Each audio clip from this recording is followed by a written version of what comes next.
Boa noite, pessoal. Tudo bem? Estamos em mais um Primitivo Cast. Hoje nossa live vai ter uma convidada do mercado top de tecnologia. Hoje é dia 29 de julho de 2024 e sejam todos muito bem-vindos. Lembrando que nossa live está sendo transmitida no Facebook, LinkedIn, Instagram, Twitch e YouTube.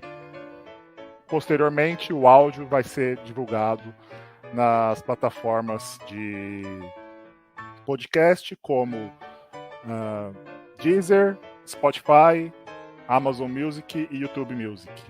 E vocês poderão compartilhar e compartilhar aí com seus amigos, seus familiares e todos aqueles que quiserem ouvir ou ter interesse em conhecer a nossa convidada, que eu já vou convidar aqui, ó, a Ticiane Ticourel.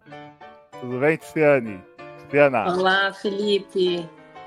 Olá, boa noite, pessoal. Boa noite, Felipe. Obrigada. Obrigada pelo convite. Que legal. Ticiana, se apresente, fique à vontade e se sinta em casa. Legal, obrigada, Felipe. Bom, primeiro, boa noite. Estou feliz de estar aqui mais uma vez. Felipe, agradeço o convite. E o Felipe foi super claro aqui comigo alguns minutos antes da gente começar. Vamos bater um papo, vamos falar sobre Ticiana, mas fala também sobre Ticiana, a parte não profissional, né? Se apresenta de forma mais inteira. Então, eu nasci em Itabuna, no interior da Bahia. Eu sou baiana, moro em São Paulo. Moro em São Paulo há 4 anos, vim a trabalho. E eu vou contar um pouquinho sobre essa jornada profissional nesses anos. Tenho 39 anos e morei pouco tempo da minha vida no interior da Bahia, depois fui para Salvador, terra boa, que eu gosto, estou sempre por lá, né? Sempre que eu posso eu vou para minha terra. E há 4 anos atrás eu vim para essa empreitada aqui em São Paulo, que eu gosto também bastante. Tá? O que eu gosto de fazer, né? Que o Felipe pediu. Olha, fala um pouco mais sobre o que você gosta, como é a sua vida. Bom, viajar, eu sou uma viajante compulsiva, adoro conhecer o mundo, culturas diferentes. Esporte, eu sempre gostei de assistir esporte de velocidade. Gosto bastante de Fórmula 1, então eu sou uma mulher que acompanha bastante Fórmula 1. Você corre? Você já participou de algum evento esportivo? Nunca fiz competição. Você gosta de apreciar. Eu gosto de assistir, legal. Exatamente. Bom, e aí, entrando um pouquinho mais, né, na parte de carreira, na parte profissional, eu me formei em administração de empresas na Bahia, na Universidade de Salvador. E administração, hoje, eu olho para trás e vejo assim, um curso bacana, mas não tem... você não tem um foco muito grande ali numa disciplina, né? Então, você termina se preparando para trabalhar com gestão. E aí, depois de um tempo, eu estava na faculdade pensando onde que eu iria trabalhar, como é que eu ia começar a minha carreira no mundo aí profissional. E eu lembro que a minha mãe disse assim para mim, minha mãe trabalhava nessa universidade. E aí ela disse para mim, olha, quem faz administração é muito bom começar a carreira em Big Four. E eu não sabia nem o que era Big Four, né? Big Four, na verdade, são as 4 maiores empresas de auditoria e consultoria do mundo, né? E aí ela comentou que as pessoas se preparavam muito, né? Que quem passava por essas empresas se preparava muito bem para o mercado, se desenvolvia bastante, aprendia bastante. E aí eu fiquei interessada. Então, foi um conselho de mãe, né? E aí foi muito interessante que no dia... E sua mãe conhece esse universo de tecnologia, assim? Ela trabalha com isso? Não, ela trabalhava na área administrativa da universidade. Ah, tá. E aí ela soube, eu acho que na época ela soube que tinha algumas vagas que estavam sendo promovidas lá na faculdade para entrar em algumas dessas empresas, dessas Big Four, né? Essas empresas de auditoria e consultoria. E aí, eu lembro, um fato curioso foi que tinha mais de uma anunciando vaga, e eu disse, eu gostei da marca dessa, Deloitte. A Deloitte, para quem não conhece, é a maior empresa de serviços profissionais do mundo. Tem várias áreas de atuação. Empresa que eu gosto muito de trabalhar. E foi muito interessante esse fato curioso de que tinha algumas outras opções, mas eu disse, eu gostei dessa marca, eu gostei desse nome, né? Naquela época foi assim que eu escolhi no primeiro momento. Fiz o processo seletivo, passei, e aí entrei na área de consultoria da Deloitte. Eu tinha 20 anos, eu tinha 20 anos quando entrei na Deloitte. E que é a maior parte da Deloitte, né? Consultoria, a maior área da Deloitte. Isso. Ou não, tem outras grandes áreas. Hoje já é maior, exato. Legal. E aí eu entrei na área de consultoria, atuando em capital humano, projetos de capital humano, de plano de cargos, de avaliação de desempenho, estrutura organizacional. Posso antes de entrar falar de você, da sua carreira, eu posso perguntar, a Deloitte é uma empresa nacional? Quem é a Deloitte? Só para entender. A Deloitte é uma multinacional. Porque quando a gente te convidou, né, e viu o seu currículo, a gente falou, nossa, ela tem currículo que tem na Deloitte. Né? Passou toda a carreira aí na Deloitte. Aí você pode falar um pouco da empresa, né? Sim. Da sua trajetória dentro da Deloitte, aí, da sua transformação aí dentro. A Deloitte é uma empresa que tem várias... A gente tem muitas Deloittes aí no mundo todo. E é uma empresa inglesa. E começou, né, com essa área de auditoria e depois a gente foi criando, né, foi desenvolvendo essas outras áreas de atuação, como consultoria em estratégias de operações, consultoria em capital humano, tecnologia, consultoria tributária, financeira. Então, a gente foi diversificando aí o nosso portfólio. Mas começou específico e depois foi diversificando. Exatamente. Legal. Exatamente. Mas é uma empresa com várias áreas de atuação. A ideia é que a gente forneça, a gente sempre tem uma solução, né, para os nossos clientes, para qualquer que seja o desafio das empresas. Mas voltando aí para Tiziana, né, você estava ali iniciando como consultora na Deloitte, e aí? Isso. E aí eu comecei na área de capital humano, estratégias de operações também, fazendo trabalho de processos, modelagem de processos, enfim. Planejamento estratégico também trabalhei. Então, naquele iniciozinho, eu fui experimentando um pouco de tudo, né? Eu gostava de aprender, de conhecer coisas diferentes. E aí, outro fato curioso que quando eu entrei na Deloitte, eu estava com muita vontade de entrar nessa empresa, né? E cada etapa do processo seletivo, acho que o processo seletivo tinha 4 etapas ou mais. Nossa. E aí, cada etapa tinha alguma coisa acontecia, eu fiquei doente, outra, a pessoa que estava para um lugar bateu o carro. Tinha que acontecer, né? Tudo aconteceu nesse processo seletivo. E foi engraçado que no dia que eu fui admitida, que eu fui lá para assinar os documentos e tal, eu tinha 20 anos. E a pessoa de RH, quando pediu para assinar, disse, olha, claro, né, aqui só tem pessoas acima de 21 anos, então todo mundo assina aqui esse documento do banco. Eu chamei ela, eu disse assim, olha... Então, eu não tenho... Bem escondido, assim. Então, eu não tenho 21 anos e tal, talvez meus pais tenham que assinar. Aí ela tomou um susto, ela, você não tem 21 anos? Eu falei, pronto, agora, né, depois de tudo que eu passei... Eu não vou poder entrar porque eu tenho 20 anos. Mas, enfim, eu lembrei disso agora, né? Foi uma coisa engraçada aí nesse início. Mas foi muito desejada. Mas deu certo, eles aliviaram.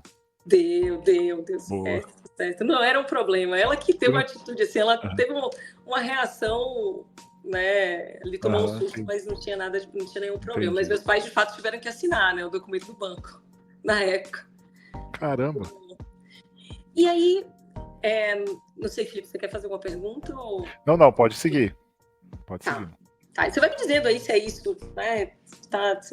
Segue o barco. Legal. Tá bom. E aí, depois de um tempo, eu fui me desenvolvendo nessa empresa, crescendo na carreira, me tornei sênior, e aí já assumia vários projetos. De naturezas diferentes, empresas diferentes, de indústrias diferentes, então existe uma complexidade nisso, né? E depois de um tempo, eu tomei a decisão de sair da Deloitte para empreender. E naquele momento eu estava assim, prestes a me casar e disse, bom, e tinha um volume de projetos muito grande, minha vida, eu viajava bastante, então Foi se arriscar. A gente sempre tá rodando aí, estava rodando o Brasil, né, em busca dos nossos clientes, atendendo os nossos clientes. Sim. E aí eu disse, bom, agora que eu vou casar, eu preciso ficar um pouquinho quieta, né? Preciso parar. Tem que achar um lugar fixo. Um lugar fixo. Exato. E aí eu sempre tive vontade de empreender, né, de ter o meu negócio. Na época, minha mãe estava com uma sociedade com uma pessoa, um amigo, né? Uma Sim. empresa de móveis de madeira licenciada. Eu sempre gostei de decoração, uma área que eu sempre adorei. E além disso, tinha um outro negócio, que na época era do meu ex-marido, outro negócio que ele sugeriu que eu também tocasse. E eu disse, bom, a hora é essa, né? É a hora de arriscar. Certo. Fui. Teve a oportunidade ali, naquele momento ali que você estava na Deloitte, estava bem, mas teve essa situação aí de tinha que ter casamento, tinha que ter mais orçamento e normalmente é onde a gente se arrisca mais, né? Exato. Porque depois de casado é mais difícil. Então. E aí, depois de um tempo, eu percebi que meu perfil não era bem aquele, né? A gente, entendi. Apesar de gostar de empreender, eu continuo achando que eu tenho essa veia empreendedora, mas o meu estilo de empresa, eu me preparei muito para trabalhar em grande empresa. E entendi. Naquele momento eu não me encaixei tão bem, né? E foi bom, porque foi uma frustração importante para mim no início da minha carreira. Então essa empresa que você abriu ali não deu certo. Ela deu certo, mas a minha atuação não fez, eu diria que não fez tanta diferença. Que entendi. Todo mundo esperava por vir, porque todo mundo tinha aquela expectativa de, ela vem de uma grande empresa de consultoria e tal. Sim. Então, naquele momento, eu ainda não tinha a maturidade, a experiência para ter a responsabilidade ali naquelas áreas que, né, eu tinha que eu era responsável. E apesar de ter saído super bem, as pessoas terem gostado do trabalho, a minha autocrítica era que não estava legal, né? A empresa não estava crescendo, enfim, aquilo me deixou um pouquinho inquieta. E foi bom, porque eu diria que foi uma das primeiras frustrações que eu tive. Mas foi um aprendizado também, né? Super. Mesmo sendo uma frustração, porque nem só, a gente não aprende só com o bom, né? Aprende com as frustrações também. Exato. E eu acho que esse é um capítulo super importante, porque a frustração, de fato, Felipe, você falou uma coisa super certa. Acho que a gente aprende muito a partir disso aí, né? Não é só na felicidade, né? Na alegria. Certo. E aí eu comecei a buscar, né, outras oportunidades para voltar para o mercado. E na época defini algumas empresas que eu tinha interesse em atuar, em trabalhar. E você não pensou na Deloitte na época? Não. Voltar para a Deloitte? Nada. Nem chance. Eu disse, a consultoria eu não volto mais. E aí... Saiu traumatizado, então. Nunca mais. Eu gostava muito, mas naquele momento não era o que eu queria. Não volto. E aí, o que aconteceu? Eu tinha muitos amigos na Deloitte, né? Um deles ficou sabendo que eu estava no mercado, que eu estava encerrando ali aquela parte... Eu ia parar um pouco na minha veia empreendedora naquele momento. E aí ele me chamou para tomar um café e disse, vem tomar um café comigo e um café com um sócio da área. E aí eu entrei, lembrando, né, na área de consultoria da Deloitte. Sim. E essa área já era a área de riscos. Né? Então, uma área de consultoria para gestão de riscos. E eu sempre fui muito curiosa. Eu sempre gostei e sempre achei interessante essa área de riscos da Deloitte. Eu li, acompanhava... Risco não é risco financeiro, risco bancário, não, né? Riscos geral. Em geral. Empresarial. Risco operacional, risco estratégico, risco cibernético, enfim, entendi. Financeiro. E aí, esse sócio queria conversar comigo. Aí eu falei para esse amigo meu, avisa ele que eu já conhecia esse sócio, mas nem tanto, não tinha tanta intimidade assim. Avisa logo ele que eu vou lá tomar um café, mas eu não vou voltar para Deloitte. Assim, para não criar nenhum tipo de expectativa, eu não vou voltar para Deloitte. Mas o café eu aceito, vou lá. E aí saí de lá quase que com o documento assinado, né, para voltar para Deloitte. Eu tinha saído como sênior e ele fez uma proposta muito legal, que era para voltar como gerente. Eu falei, bom, interessante. É um passo importante aqui na minha carreira. Claro. E na época era para entrar na área de risco, mas com alguns projetos com uma natureza muito ali próxima à consultoria mesmo. E aí, depois... E você deve ter aceitado, né? Porque você está dando um passo aí na sua carreira. E como foi essa transição? Que você estava ali operacional, claro, você teve o seu empreendimento, né? Que você fez a gestão, claro, mas não era uma gestão de uma multinacional. Como que foi fazer essa transição que você saiu de um operacional ali, de um sênior da sua carreira, para fazer a gestão, para gerir projetos, pessoas e fazer essa gestão de uma empresa multinacional? Boa pergunta. Eu sempre digo, desculpa,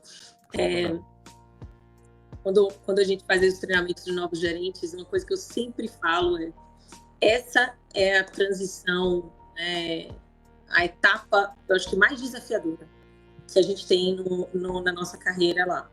E aprender a delegar, né, é algo complexo no primeiro momento. E outra, eu saí como sênior e fui empreender, estava num cenário totalmente diferente.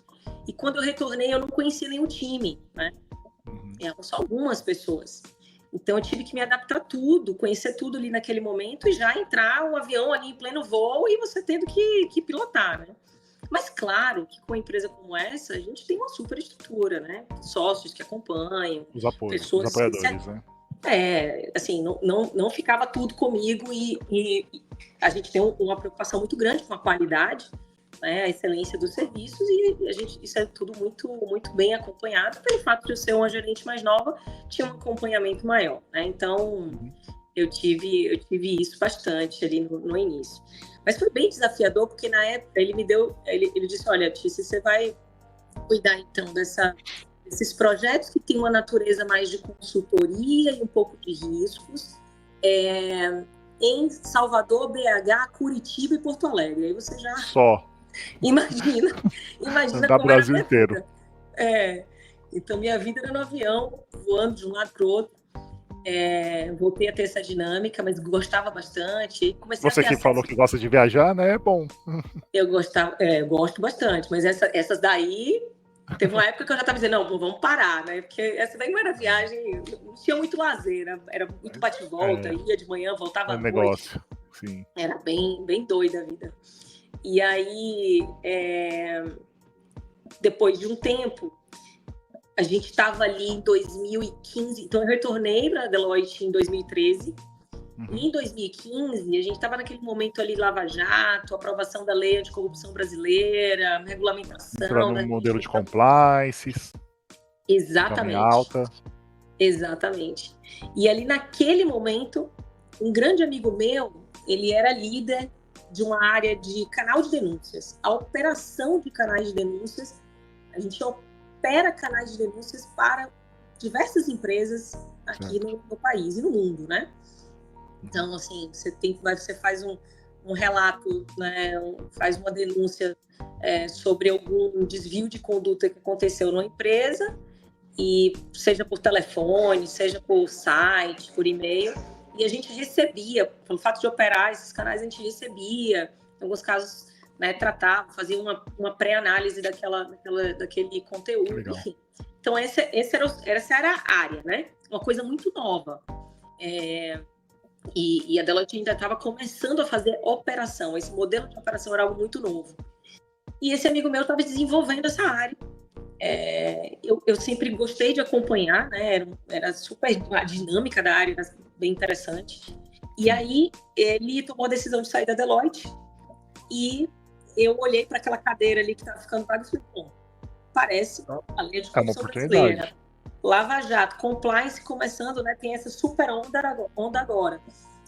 Talvez seja o momento. Eu já E eu estava tava... ali com a área de risco andando, faz tudo a ver. Exatamente. E aí, eu na época estava fazendo uma pós-graduação em gestão de pessoas, e eu estava chegando na pós, e eu tinha ligado pro meu ex-chefe, né, o Teixeira, o Ricardo Teixeira, que era o líder dessa área de riscos lá em Salvador, no Nordeste, na verdade. E ele não tinha atendido por algum motivo, e depois ele retornou a ligação e disse, olha, eu ia mesmo ligar para você, Tícia, porque eu preciso conversar com você sobre uma coisa que eu estou pensando em fazer. É uma coisa meio louca, mas eu acho que vai fazer sentido em algum momento. E aí eu disse, bom, Teixeira, você está me ligando para me chamar para assumir o canal de denúncia? Olha, a gente não tinha se comunicado antes nada sobre isso. Eu falei, você tá achando, essa loucura que você está falando aí eu assumir o canal de denúncias, a área de canal de denúncias? Ele disse, por quê? Eu falei, porque eu te liguei mais cedo, essa ligação perdida aí, era porque eu estava querendo exatamente isso, então tá tudo certo. É um Amanhã interesse. a gente conversa, vamos começar essa nova etapa Tem interesse amanhã. de ambas as partes, né? Casou. Que legal. Exato. E aí foi assim, né, que eu entrei nessa área. Foi uma jornada muito legal, de muito aprendizado, porque, como eu disse, a gente ainda estava começando, a Deloitte aqui no Brasil estava começando a desenvolver esses modelos aí de entrega de serviços de operação, né? E ali nós éramos, naquele momento, praticamente pioneiros na firma aqui no Brasil como um todo, né? Em operação. E ali trabalhava com código de ética, né? Toda essa parte de riscos de compliance, tinha a oportunidade de participar em reuniões de comitês de ética, então tive a oportunidade de participar ali também, né, em algumas investigações, então, e acompanhei, imagina que isso tudo num momento muito turbulento do nosso país em relação à ética. Essas investigações foram em nível governamental ou apenas investigações empresariais? Foram setor privado. Mas eu não era responsável por investigação, tá? Eu participei de algumas, mas ali como coadjuvante. Eu não era responsável pela investigação, mas sim pela operação desse canal. Desses canais de denúncias aqui no Brasil, nossos clientes. E a gente cresceu muito. A gente cresceu bastante. Desculpa, gente. Eu acabei... Sabe que eu acabei de ter uma faringite, então...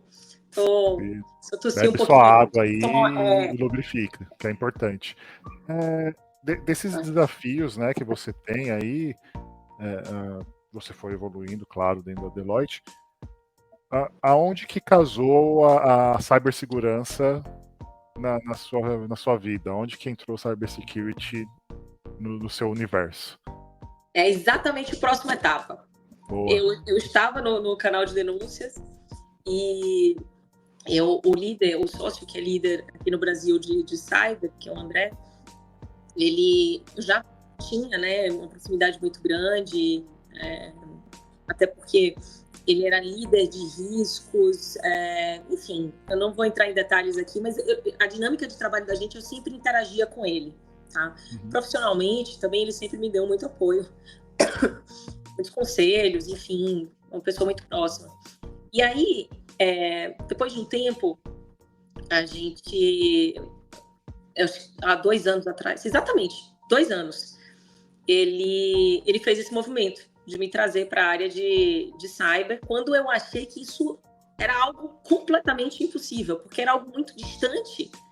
Como assim, né? Eu entrar na área... Se ele tá achando, ele que é o líder de riscos, por quê, né, André? Como é que você enxerga essa minha atuação, já que eu não entendo nada? Certo. Oi? Não, é que, tipo, que sentido faz eu estar aqui, né? Seria mais ou menos isso. Por que eu estou aqui, ó Deus? Exatamente. Eu não consegui imaginar, porque eu não conhecia nem o portfólio de serviços, eu não conseguia entender a linguagem, tem muitos... Bom, quem trabalha na área de cibersegurança sabe que tem as siglas da vida aí, XDR, EDR, IMXDR, enfim, é um monte de sopa de letrinhas ali que isso é super complexo no primeiro momento, né? É uma língua diferente, então eu entrava nas reuniões no primeiro momento e dizia, gente, eu estou entrando aqui e não sei absolutamente nada, né, em relação ao que a gente está vendendo, o que é que a gente está ajudando os nossos clientes, mas sempre muito comprometido em aprender, né? Estudar, aprender, sempre muito curiosa. E a ideia da minha vinda para a Cyber foi bem interessante. Eu acho que o movimento que ele fez foi interessante. E foi, já que essa área de cyber ela já tem uma linguagem tão complexa, é difícil a gente entender, né?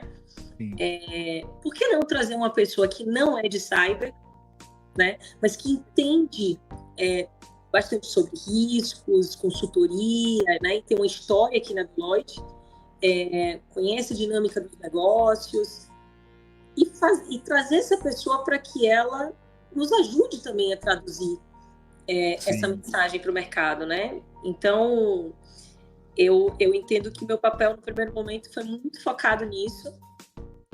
E ali eu comecei a ter acesso, a gente trabalha com... Hoje em dia você praticamente não entrega serviço sem tecnologia, né? Então, a gente tem uma rede, um ecossistema muito grande de alianças e parcerias na Deloitte.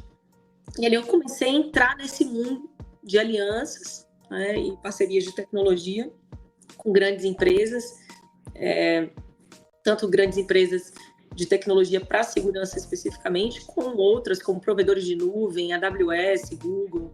Sim. Mas Palo Alto, que é a maior empresa de segurança, de tecnologia para segurança do mundo, e outras tantas, né?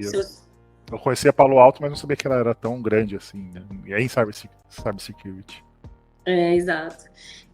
Então, e tantas outras, a gente tem a Akamai, Zscaler, SailPoint, são muitas empresas grandes, né, e muito importantes aí de tecnologia no mundo da cibersegurança. Então, a gente tem esse ecossistema. E a ideia foi eu entrar para também desenvolver negócios junto a essas alianças.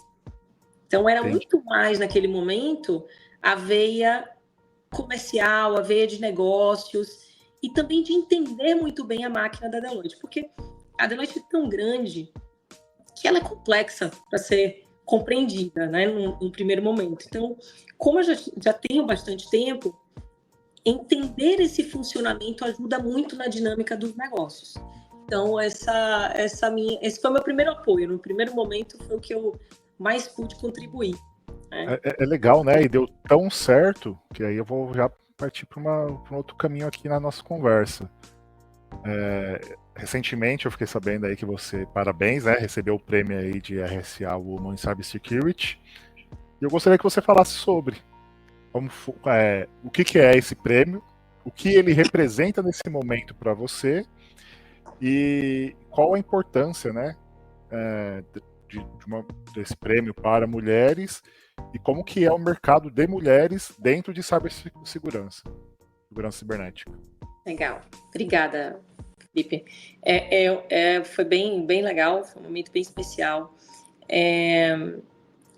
Na verdade, o RSA Conference, só para todo mundo entender, é o maior evento de segurança do mundo, que acontece em São Francisco todos os anos. Essa homenagem, na verdade, ela aconteceu... esse evento é tão grande que acontecem vários eventos no entorno desse grande evento. Legal. E um deles foi promovido pela Deloitte e a The Female Quotient, que é uma organização, né, que trabalha em prol da equidade, né, e tem associadas a elas as maiores empresas do mundo, como Coca-Cola, e tem, enfim, grandes nomes, Wall Street Journal, enfim, grandes empresas de tecnologia e de consultoria, auditoria também, como a Deloitte. E aí fizeram um mapeamento das mulheres que estão promovendo grandes mudanças, impactos, inovação, fazendo coisas diferentes, né, que estão impactando o mercado da cibersegurança no mundo. E aí, para minha surpresa, meu nome estava lá.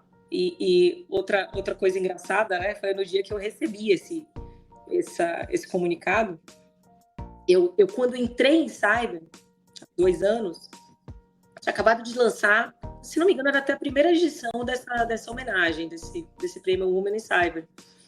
E eu lembro que eu li sobre o perfil de cada uma das 25, na época eram 25 mulheres, esse ano foram 35. Eu li sobre aquelas 25 mulheres perguntando, poxa, que legal, como é que elas devem estar se sentindo, né? Recebendo uma homenagem como essa. E agora a gente vai poder saber como elas se sentiram, porque a gente vai saber através de você. Exato. Legal. Então, e aí eu quando recebi essa notícia, foi no e-mail, e como uma profissional de cibersegurança hoje, né, nessa área, a gente tem que ficar muito atento aos ataques de phishing, né? A primeira coisa que eu pensei foi, isso aqui é phishing, não é possível. Não é possível que isso seja verdade. Parecia muito naquele momento. E, de verdade, eu não acreditava. E depois eu confirmei, claro, e fiquei muito, muito, muito feliz. E fui lá em São Francisco para receber esse prêmio. Essa homenagem, na verdade. Foi muito legal. E assim, nessa iniciativa, né, para Deloitte, como que foi eles terem esse reconhecimento, né, através da sua pessoa, e o que trouxe de mercado de forma positiva para o Brasil? Como que vai aplicar isso e ter essa voz agora aqui no Brasil? E como que é agora ser, né, a pessoa que está influenciando outras pessoas a quererem receber o prêmio e tudo mais? Desculpa, Felipe, só fala a primeira parte. Desculpa. A primeira parte da pergunta, eu não peguei isso. Agora que você, né, recebeu o prêmio lá como a persona, né, pela Deloitte, como que a Deloitte entende você, né, trazendo esse prêmio e sendo a persona que vai, né, incentivar, trazer esse incentivo para outras mulheres também entrarem no mercado de cybersecurity, que majoritariamente é homem. Eu acho que toda empresa que eu participei era sempre homens, nunca tinha mulher no time. E como que é isso? Como que é esse universo? Para a empresa, assim, de verdade, eu só estou representando um time, né? Eu estava representando um time que fez um movimento de mulheres. A gente está super engajado na Deloitte em aumentar o número de mulheres em cibersegurança e na firma como um todo, em todas as áreas. Eu já, nessa história aí de Deloitte, eu esqueci de dizer, eu também já liderei, já fui parte do programa, né? Uma das líderes do programa de mulheres da Deloitte. Então, pude estudar bastante sobre tudo isso. E para a Deloitte é legal, né? Esse prêmio é uma coisa que eu não falei, foram 35 mulheres de todas as empresas, todas as indústrias e países do mundo, não tinha nenhuma restrição, não era só Deloitte, né? A Deloitte, claro, nós ficamos felizes em ter esse reconhecimento aqui. Teve outra brasileira, que foi a Alessandra Barea, da Palo Alto, também foi reconhecida. E muito pelas atividades que nós estávamos fazendo juntas, né, que eu vou falar um pouco sobre isso, que eu entendo que me levou até essa homenagem, né? Quais foram os principais fatores, né, que eles consideraram para nos homenagear, né, esse ano. E para a Deloitte, eu acho que é muito legal, mas eu tenho essa missão de trazer mais mulheres, de abrir mais espaço, né, de levar mais essa voz, e isso a gente tem tido muito apoio, então tem sido muito legal. Fala um pouco sobre... Fala um pouco no final. A do final é como que é você trazer para o mercado brasileiro esse poder, né, esse empoderamento, e como é um mercado majoritariamente masculino, como que é, né, você estar à frente aí de uma persona feminina, trazer para o universo feminino, né, trazer para mais mulheres, quais ações vocês estão tomando para trazer mais mulheres para o mercado de cibersegurança? Legal. A gente tem conversado em grandes grupos, pensado, vou falar sobre algumas iniciativas mais práticas, mas para mim, primeiro que eu ainda sou muito nova nessa área. Então, o que me levou... Tem um peso muito grande dizer assim, ela foi homenageada como uma das profissionais de cibersegurança. Mas o que eu fiz para estar lá não foi nada muito técnico, né? O que a gente desenvolveu foi muito mais em termos de inovação, repensar a forma de levar essa mensagem de cibersegurança, essa conscientização para o mercado, como comunicar isso de uma forma melhor. Então, o meu papel foi mais ou menos por aí, né? Para não parecer que eu sou técnica, eu não sou nada técnica em cibersegurança. Para mim é uma responsabilidade grande, mas eu represento muitas mulheres competentíssimas aqui do Brasil, e que são profissionais de cyber mesmo, né? Que têm no seu DNA, que são CISOs, né? Pessoas que lideram áreas de segurança. Muitas mulheres, muitos exemplos fantásticos. Mulheres que estão em empresas de tecnologia também, que são grandes referências. Então, eu me espelho muito nelas, né? Elas são fonte de inspiração para mim. Mas esse reconhecimento foi muito dado a todo esse contexto de repensar a forma de a gente levar a mensagem de cyber e trazer mais inovação, fazer coisas diferentes, né? Ter coragem para fazer coisas bastante diferentes nesse mercado. E qual é o impacto, né, aí, o que a cibersegurança ela impacta na sociedade hoje? Esse é um dos pontos mais interessantes. Quando eu entrei, eu pensava em cibersegurança assim, bom, um ataque, você tem um problema de vazamento de dados, né? Uhum. Mas a gente não traz tanto isso para a nossa vida pessoal. Até traz. Esses casos normalmente, quando dá vazamento, eu me preocupo assim, vamos usar meu CPF, vai cair em algum lugar que vão ficar fazendo phishing, me ligando toda hora, me tornando a paciência. É isso que eu penso. Exatamente. Se a gente for parar para pensar no CNPJ, a gente pensa muito na questão do vazamento de dados, né? Uhum. Pelo menos eu, lá atrás, né? Quando eu comecei, pensava muito em vazamento de dados. Quando você pensa na pessoa física, tem todos esses problemas que a gente está enfrentando aí de fraudes, de pessoas que... Nossa, fugiu a palavra aqui agora. São crimes, mas fugiu a palavra. Que são... liga, pirâmide... Enfim, fugiu a palavra, gente. Fazendo... É como se fosse um... Cometendo crimes. É golpe. Golpes.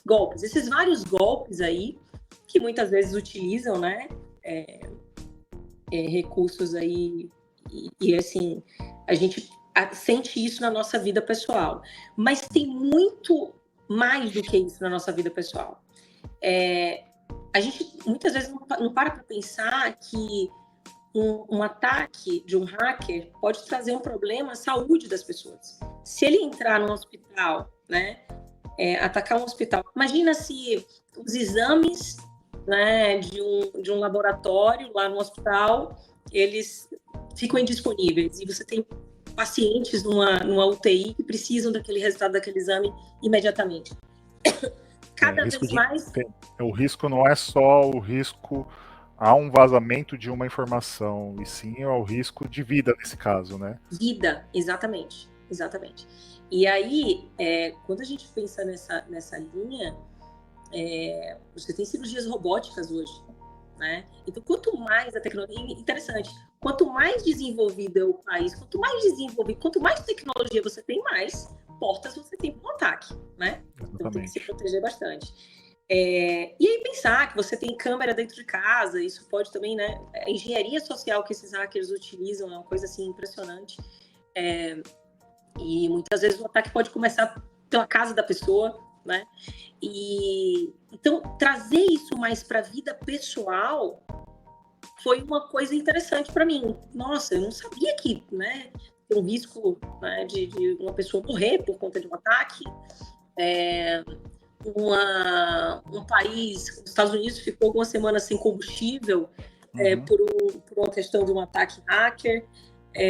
Então, assim, são vários impactos que a gente pode sentir no nosso CPF, no nosso dia a dia, muito mais do que esses golpes que a gente normalmente associa mais, né? E quando a gente fala empresa, bem, são muitas formas. Recentemente, eu escrevi junto com um sócio da Deloitte, eu não sei se todo mundo está familiarizado aqui com a sigla ESG, né, que é meio ambiente, governança, uma sigla que tem sido muito comentada. Sim. Porque... Oi, Felipe. Não, sim, a ESG é o tripé lá de governança, meio ambiente e a parte social, né? Social, exatamente. E aí fizeram um desafio para a gente de escrever um artigo sobre o link entre ESG e cyber. E quando eu parei para estudar isso, né, com mais profundidade, ali caiu a ficha. Esse risco de cyber, ele é pervasivo. Ele invade todos os outros. Então, assim, o risco do meio ambiente, um hacker pode romper uma barragem e ter uma catástrofe ambiental, problema ambiental. Social, a gente já falou aqui. Problema nos hospitais, você pode ter problema no vazamento de dados, né? Então, esse termina sendo até mais óbvio. Teve um caso recente nos Estados Unidos que um hospital, numa cidade menor, fechou as portas por conta de um ataque hacker. Você afetou a dinâmica de uma cidade, né? Saúde de uma cidade nos Estados Unidos por conta disso. E quando a gente fala em governança, aí imagina que você não tem nem como acessar os números, as informações da empresa, se um hacker, né, atacar, a depender do tipo de ataque. Então, ele foi quando caiu essa ficha, é pervasivo. Ele termina invadindo todos os outros riscos, né? Risco financeiro, risco operacional, enfim. Então, o impacto, Felipe, é muito maior do que eu imaginava. Igual teve recentemente o problema aí da Microsoft, né? Que nem sei se foi um hacker de fato, mas que não foi. Entraram lá e fizeram uma atualização mal feita e não tinha governança, né? Falando de ESG, não tinha governança ali bem estruturada para definir, para executar um processo de atualização de um patch ali, né? Não foi um ataque, né? No primeiro momento as pessoas pensaram que foi um ataque, mas não foi. Um número interessante, né, para passar para vocês imagina que o mundo do crime cibernético movimentou em 2023, se não me engano, 2023, 8,5 trilhões de dólares. Se a gente estiver falando aí numa economia, né, traduzindo, se fosse colocar esse número no PIB, né, se fosse o PIB, seria o terceiro maior PIB, a terceira maior economia do mundo. Então, o crime cibernético, ele tem sido altamente lucrativo, um negócio muito grande, né? E aí, claro, a gente tem que criar essas formas, né? Tecnologias, serviços, formas, abordagens para conter tudo isso. Tem que parar pessoas, né? Criar times de pessoas que param para pensar exatamente a segurança, né? Cibernética ou de riscos. Legal isso daí. Exatamente. Assim, você dá mentoria, faz mentoria para quem quer conhecer a área, você dá mentoria para mulheres de outras áreas para vir para... Como que você monta isso? E aonde a gente pode procurar e falar com a Tiziana, né? Quem quer conhecer mais esse universo de cibersegurança. Legal. Pode me procurar no LinkedIn. Felipe, você vai disponibilizar aí os meus contatos, né? Tá rolando aqui embaixo o LinkedIn da Tiziana de Corel. Aí tem as letrinhas aqui que aparece que... Mas se colocar no Tiziana de Corel lá no LinkedIn, você já... já fácil, né? Não tem duas. De Corel não vai encontrar duas. É isso aí.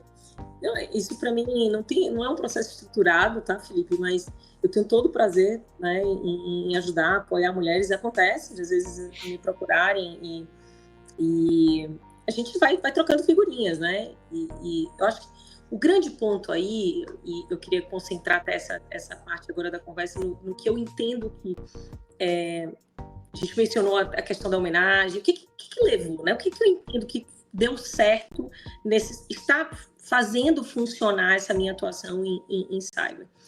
É uma consciência muito grande de que o poder da conexão é algo muito forte, né? Conexão com pessoas. Então, eu busquei nesses 2 anos me conectar muito bem com pessoas do mercado, com clientes, com as nossas alianças, nossas parcerias, as pessoas, os nossos líderes, o time, e as áreas da Deloitte como um todo. Então, conectar. Eu gosto muito de, quando alguém me procura, eu poder conectar essa pessoa, outras pessoas muito legais, que conhecem muito mais do que eu, inclusive, né? E que são pessoas que me inspiram e eu consigo, muitas vezes, conectá-las e a gente ajuda da forma que pode, né? Orienta da forma que pode. Desculpa, só beber uma água aqui. Fica à vontade.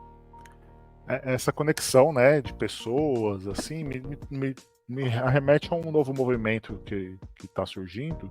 Eu queria saber se existe esse movimento também para cibersegurança e como que vocês da Deloitte lidam com isso, que é o talento as a service, né? As pessoas colocando o seu talento como um serviço, como uma prestação de serviço, e não mais pensando no modelo seletista ou ser um funcionário de uma grande empresa. Sim. Eu não tenho essa dinâmica, se eu entendi bem, eu não tenho visto muito na Deloitte, tá? Não tenho conhecimento disso está acontecendo, mas faz sentido. Faz sentido. Mas assim, voltando um pouco, não sei se desconecta muito aí para você, Felipe, mas voltando na questão da conexão. Sim. E além disso, no fato lá do prêmio, a parte da inovação. Eu falei aqui sobre a conscientização, né, do mercado, das pessoas em relação aos riscos de cibersegurança. E quando eu entrei na área, uma das coisas legais que a gente faz é simulação de crise cibernética. Então, um hacker foi lá, atacou a empresa e parou tudo. E aí, o que acontece? Então, imagina, né? Deve ser um terror. Tudo isso acontece. E eu acompanhei algumas dinâmicas e depois de um tempo, a Deloitte é tão grande que tem tantas áreas legais e a gente faz tantas coisas diferentes. E tem uma área específica que trabalhava com tecnologia nova, óculos de realidade virtual, enfim. E aí eu chamei a líder, né, a Ana Carnaúba, que é uma super referência para mim, para ela dar uma olhada no nosso portfólio de cyber e das nossas entregas, da forma que a gente entrega serviço, para ver se cabia a gente fazer algo diferente. E aí, ela, junto com os líderes dessa linha de serviço que faz, né, essa parte de simulação, de crise e tal, o sócio, o diretor, o Daniel Tupinambá, o Francisco Blanes, eles começaram a fazer simulações de crise cibernética com óculos de realidade virtual. E todo mundo adorou isso. Olha. Todo mundo adorou.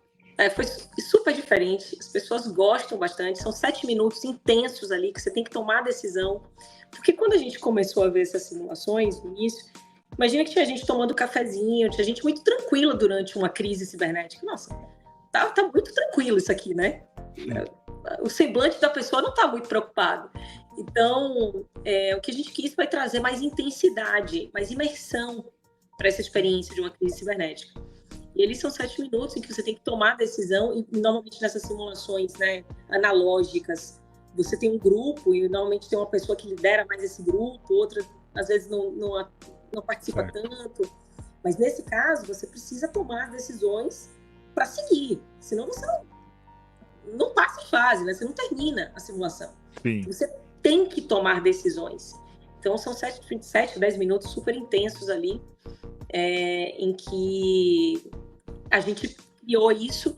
E esse foi o grande fator aí, o que chamou a atenção para tanto eu quanto a Alessandra Baré a gente receber essa homenagem, tá? Porque a partir disso, a gente foi para... Então, foi esse case que trouxe aí a indicação e claro, o prêmio em si. Exatamente. Foi isso. Porque chamaram a gente para fazer... Tem o maior evento de varejo do mundo que acontece em Nova York todos os anos, a NRF. Nos convidaram para fazer um evento também, mais uma vez, né? Um evento grande que acontece em eventos nos arredores desse grande evento. E aí um deles era de uma empresa de tecnologia, da própria Palo Alto, e nos convidaram para fazer essa experiência para grupos de brasileiros de C-Level. Então, vários executivos aqui do Brasil foram para lá, e junto com a Embaixada Americana, em delegações, né, formaram delegações junto com a Embaixada Americana e a gente fez para quase 100 pessoas lá. Depois a gente foi fazer essa mesma simulação no maior evento de inovação do mundo. A gente fez essa mesma dinâmica, que foi o SXSW em Austin. E, por fim, aí está linkando com uma das coisas que você perguntou sobre mulheres, nós fizemos na UCLA, que é a Universidade de Los Angeles, num curso, na verdade, um programa para board members, programa para conselheiras mulheres brasileiras, mulheres negras e indígenas. Que legal. E hoje a gente tem trabalhado muito para desenvolver novas formas, né, de ajudar o mercado e as mulheres em todo, junto com elas. E alcançar todas as pessoas, independente da sua etnia, religião. Exato. E tudo mais. Exatamente. Quando você trabalha, né, com cibersegurança, como que é agora com a inteligência artificial, né, essa chegada forte aí do ChatGPT e a generativa IA, que está gerando bastante iniciativas de hackers e não de segurança, de security, né, de ataques e não de segurança. E como que é o mercado de dados dentro da cibersegurança? Que eu sou do mercado de dados, então eu queria entender como que é o mercado de dados dentro da cibersegurança. O que cibersegurança olha para o universo de dados? Além dos vazamentos, claro. Tá. Não precisa mais falar dos vazamentos. Vamos as frentes. Tá. Eu vou começar pela parte da inteligência artificial, né, que é um assunto bem quente, bem do momento. Sim. Como tudo, e é legal a gente olhar sempre a cibersegurança, essa questão de cyber com um olhar positivo também, além porque a agenda negativa ela já existe, ela é muito sangrenta, você pensa muito em ataque, em problema, enfim, né, vazamento. Tanto que você falou aí recentemente, tudo negativo. Rola trilhões aí em cima de dólares em cima dos esquemas, né, dos esquemas como um todo. Exatamente. Então a gente pensa muito na agenda negativa, né? Mas tem uma agenda extremamente positiva que eu vou explorar rapidamente aqui também. Mas voltando à questão da inteligência artificial, você tem a parte super positiva, que é usar a inteligência artificial para detecção e resposta a incidentes, ameaças cibernéticas. Então, isso tem trazido muita eficiência e eficácia para a detecção e resposta. Então, muitas tecnologias já estão trabalhando com isso, nesse sentido. E a gente tem um problema muito sério, que é um gap, né? A falta de profissionais de segurança no mundo. E esses profissionais estão super cansados, né? É uma dinâmica tensa, é um trabalho tenso. Então, essas pessoas estão cansadas. Quando a gente tem uma inteligência artificial trabalhando, né, para a gente, de certa forma, você está trazendo até mais qualidade de vida, para que essas pessoas, né, possam usar o tempo de uma forma para trabalhar mais a estratégia da área, né, e não tão operacional, né? Então, deixa um tempo para trabalhar naquilo que realmente importa. E, assim, essa é a parte positiva. Você tem a parte negativa, que assim, inteligência... Vamos lá, um exemplo. O ChatGPT. Esses dias eu estava conversando com uma amiga e ela dizendo que a irmã chegou em casa falando que agora só faz apresentações usando apresentações em PowerPoint, né? Usando o ChatGPT. E que proibiu todo mundo na equipe de usar, de construir apresentações em PowerPoint. Olha só. Sem ser via ChatGPT. E aí a gente que trabalha com cibersegurança, né, na hora arrepia, né? Porque que risco, tem um risco muito alto aí. Pegou as informações confidenciais, né? Exatamente. Colocou essas informações confidenciais ali no ChatGPT, e se isso não estiver protegido, é um grande problema. Então, sim, a outra linha, né, que é essa veia aí que a gente explora, que ela já não é positiva, é o risco, de fato. Você precisa proteger. Uma coisa é você usar a inteligência artificial para detectar e responder a ameaças cibernéticas. Tá, então isso é ótimo. Mas o outro lado a gente está abrindo algumas portas, né? Então é necessário proteger a inteligência artificial também. Alguns casos também, tipo, recentemente eu estava aprendendo mais sobre a tecnologia nova para proteger a inteligência artificial, o ChatGPT, enfim. E eles estão me dizendo que acontece bastante de você fazer uma pergunta no ChatGPT e às vezes voltar, né, com uma resposta que tem um link malicioso, né? Então, tem todos esses riscos aí associados à inteligência artificial. Ela trouxe também esse desafio de ter um aumento muito grande no número de tipos de ataque. Tem um número que foi extraído, a Palo Alto, né, que divulgou que os hackers eles estão criando 257 mil novos tipos de ataque por dia. Nossa. Então, isso é incontrolável, né? Não tem como conter uma coisa dessa. É bem... que para eles é assim, é um ataque. Se der certo, é um que deu certo. O problema é que quem tá do outro lado na defensiva, na segurança, não tem que ir contra esse um que vai dar certo, mas sim contra os 55 mil. Exatamente. Exatamente. E na parte de dados, você não tem como proteger aquilo que você não conhece, né? Então, ter tecnologia para, primeiro, mapear onde estão esses dados, como estão distribuídos esses dados, o que é dado sensível, o que não é sensível. Então, tem tecnologia que apoia nesse sentido e proteger. Mas aí entra numa parte muito técnica, Felipe, que eu não domino. Eu entendo mais em linhas gerais.